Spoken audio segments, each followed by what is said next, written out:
In this video, we're continuing our go-kart reverse trike build, and hopefully by the end of this video, we will have this thing sitting on all three of its own wheels. Welcome back, and if you haven't been watching, we're taking this old go-kart that we picked up, and we're turning it into a reverse trike with the help of an old moped frame and a motorcycle swing arm. At the end of the last video, we were sizing up all the different components and trying to decide how they would go together. I thought I could get away with only using the moped frame and the motorcycle swing arm, but after sizing up the engine and figuring out how much I would have to cut away from the moped frame, it just made more sense to use the go-kart swing arm that the motor originally was designed for. So that's where we're starting. I've got quite a bit of this 1-inch square tube. I don't really like building, or like when carts and things are built with square tube, I think it looks kind of cheesy, but I think for this purpose of making a mount for the swing arm, it'll actually be pretty nice because I'll have flat surfaces to work with. And then also the bottom of the go-kart swing arm is square or rectangle tube, so you know, that makes things a little simpler. So I think I'm going to work with this. I've got several feet of this just sitting in the back corner. So I'm thinking about making just basically a right angle situation that bolts to this crossbar here of the go-kart swing arm, and then kind of makes an elbow up and connects to here. But the thing is that I think I need to make some tabs or some way that this kind of swing arm mount bolts to this, because if I weld it in, that's all fine and good, except I don't think I'll be able to get the motor out if I trap it in with some more metal. So I think it's going to need to be bolts on, and you know, that's the thing, and that shouldn't be too hard to make some mounts. If only I actually filmed the amount of time I sat around staring at things and just measuring things. This would be a much longer and unbelievably probably more boring video. But we're going to get this square tube chopped up into little sections and make a simple little ladder frame style swing arm mount that we can then bolt to the back of this go-kart swing arm.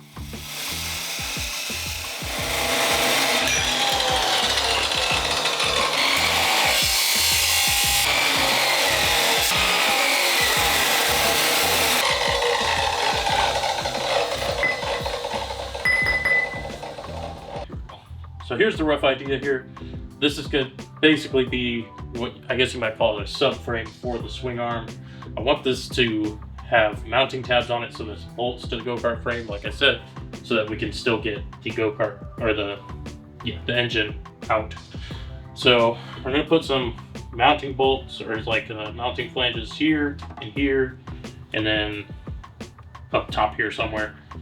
And eventually there will be a through bolt situation here for the swing arm.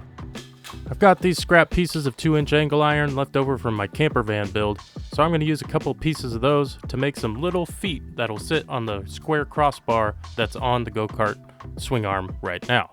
And then we're going to tack all this stuff together, make sure everything looks nice, full weld it, and so we can have our finished motorcycle swing arm mount subframe thing.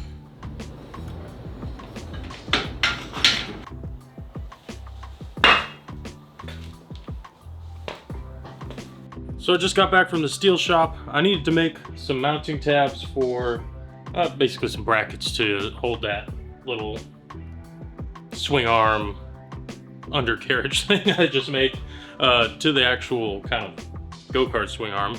And I was gonna have them cut some like 3-inch by 3-inch plate to make these brackets, and then they had these pre-cut base plates that were 3 inches by 3 inches there for like a few dollars each. So I went ahead and grabbed those and just drilled out a little, you know, inch and a quarter or something, whatever the tubing size is there on the go-kart swing arm, so that'll kind of slot right onto the swing arm. And then I got these mounting holes that I can bolt through the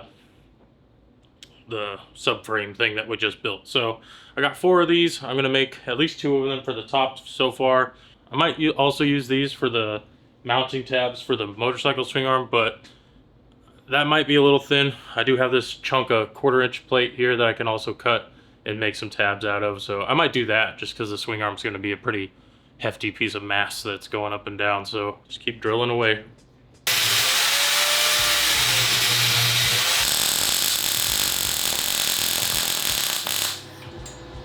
So we're finishing up the full welds on this swing arm mount, and here our new 530 chain showed up, and that's going to allow us to line up the sprockets on the motorcycle wheel and the engine sprocket so that I can know exactly where that swing arm mount needs to land. With the chain there to help guide our position, I'm now comfortable enough to tack these mounting plates into place, and now we have the position of our swing arm mount. So we threw a little tack on here. I picked up 2 more of these. I'll go ahead and just make another one of these plates, and I'll sandwich each side of this tube. I think that'll just make things stronger and better. So that's what we'll do with those. We'll just sandwich these in, and then maybe even box a little piece of plate on here. And now I need to work on the swing arm mounts. I stopped by the steel shop and had them cut me a little 3x3 square of 1/4 inch plate, and then split it into 2 triangles here. Didn't quite come out as perfectly even as I hoped, so I'll have to shape them a little bit, but these are going to be the basis of my swing arm mounts. So I think there's plenty of material here once I drill it out for the swing arm bolt, and should be okay. And I might add a little bracing across to add some rigidity, you know, side to side rigidity. So anyway, we got these, gonna shape them up so that they're a little closer to even, and then punch a hole through them, and hopefully get this swing arm actually bolted on here.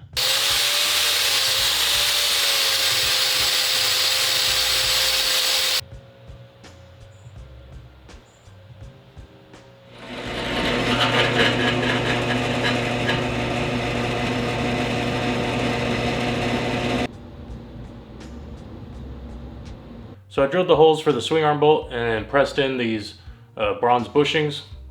Hopefully those work pretty well at you know, helping things run smoothly here. And so now it's just going to be a case of locating. This is still a little hot. Locating it on there and then running the bolt through. So now that I have these made, I'm gonna get these slip through the swing arm, and then I can kind of lift the swing arm up onto the subframe thing that we built here. And that'll help me start to locate where exactly these are going to end up. So let's go.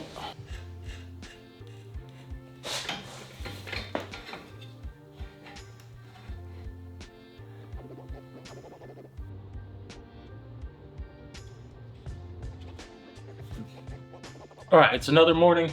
As you can see, we got the swing arm kind of set here and kind of clamped into place about where it's going to go. I've got the pivot bolt just about level with the engine sprocket, so I think that's going to be best for chain slop, I think.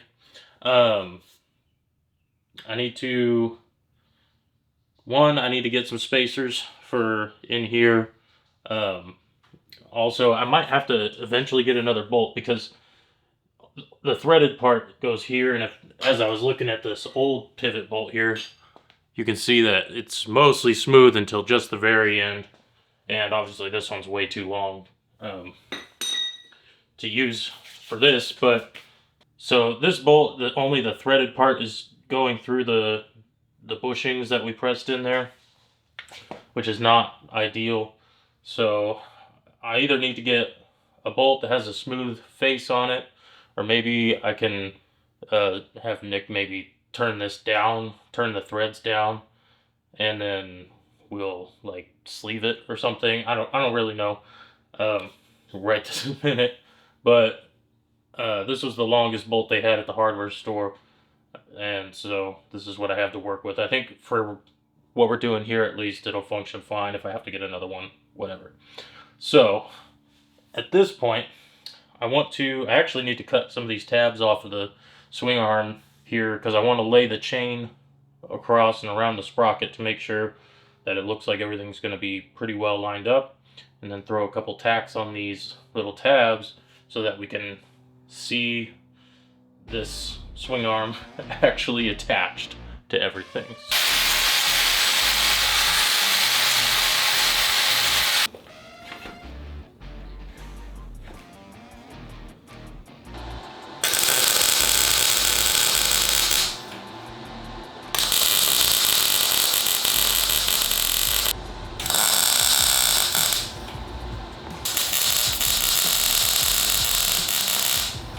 So we got our little tabs spot welded on here. As you can see, the swing arm can now kind of move up and down when you get an idea. I think we got the height pretty good on the chain here. Obviously, the wheel is knocked all the way forward in the swing arm, so we'll have to use the tensioners to pull it back to take this slack out, but I think we'll be okay for clearance.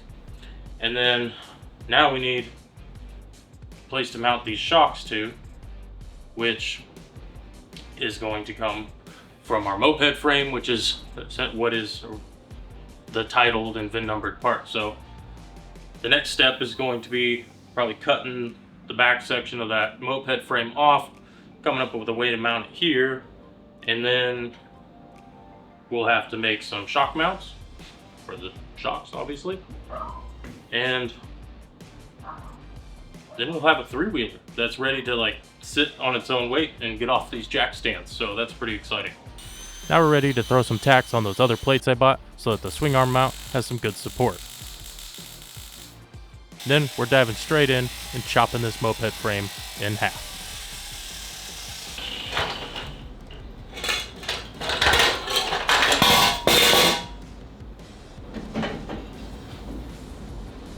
There's a lot of extra pieces on this moped frame, like mounting tabs and this kickstand mount, that we're not going to need, so we're chopping it right off. While I was in the middle of shaping up this moped frame, I got a nice surprise from the neighborhood wildlife. That scared the crap out of me. A big bird just flew into the garage, whipped around, fluttered all around, and then flew back out. But it sounds like maybe it was chasing one that's stuck back there in the corner somewhere, so. Put some glasses on so I don't get my eyes pecked out.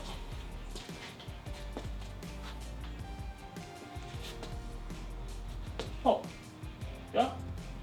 Hey, dude. You don't belong back there, dude. The holidays are coming, and if you have a Subaru afflicted friend like us, you might be interested in checking out some of our shirts on our website. We got ourselves the regular maintenance head gasket shirt, and of course, our Subaru Oops broken ringland shirt. TireSideShop.com, we got these shirts and some other ones. If you order them now, you're more likely to beat the holiday rush of orders to the print providers and get them on time. Now, I was trying to come up with a way to connect the tubes from the moped frame nicely to the tubes of the go-kart swing arm. And while I was walking around the steel shop, I found these pre-made 90-degree elbows, and it seemed like it could be something that would work. Now, this is definitely the ugliest part of this whole fabrication process, so I'm not going to subject myself to the torture of welding critiques online. So we're going to keep the camera nice and far back, and just trust me, it's not pretty, but I got it stuck on there, and even managed to keep things level. At this point, I need a way to mount the motorcycle shocks to this frame, and guess who's here? The man himself, the machining wizard, here to make me some fancy custom shock mounts. 100 long.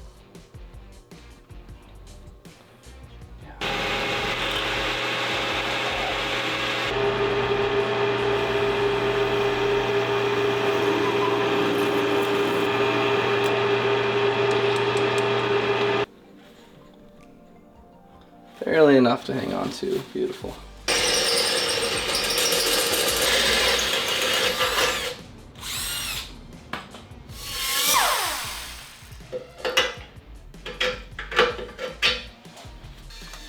Look at that. A much more elegant solution than anything I had in mind, and they fit great. Now, the wizard himself is going to give me a little bit of guidance on coping, because I got to make some vertical support braces to hold up the back end of this moped frame. This almost looks professional. SEMA build. Yeah, there you go. It's a SEMA build. It's a SEMA build. I have to get this done. We have 48 hours to SEMA or my wife's gonna leave me. Yep.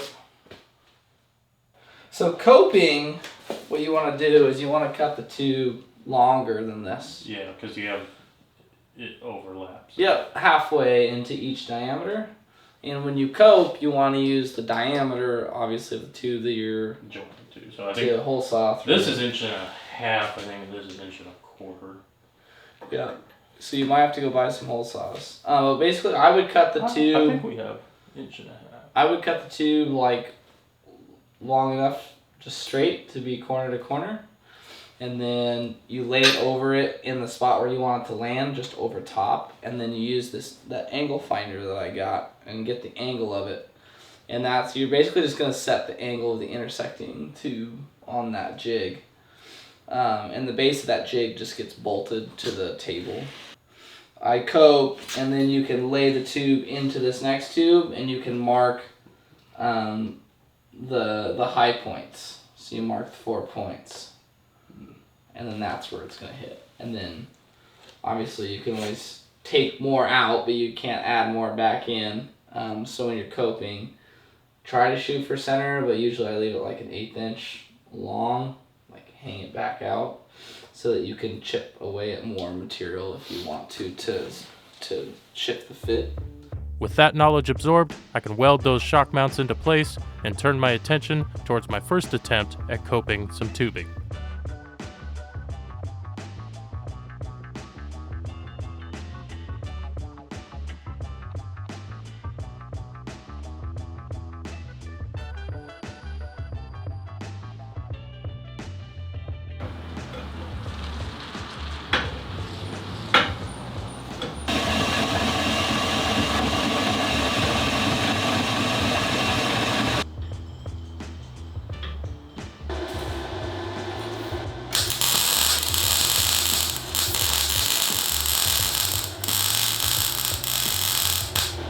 One more.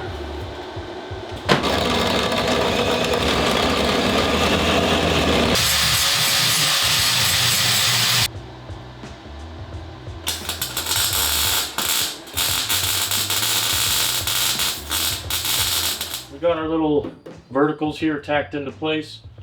The last thing we need to do to make this whole thing rigid and have it ready to sit on the ground is to put another vertical from the go-kart swing arm to the rest of the go-kart chassis, and that's going to create or prevent it from pivoting on this point.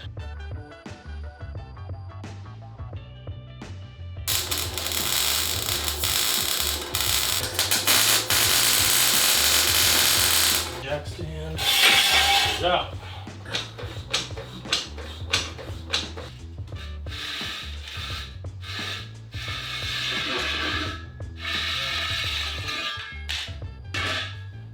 Now it'll be on its own suspension.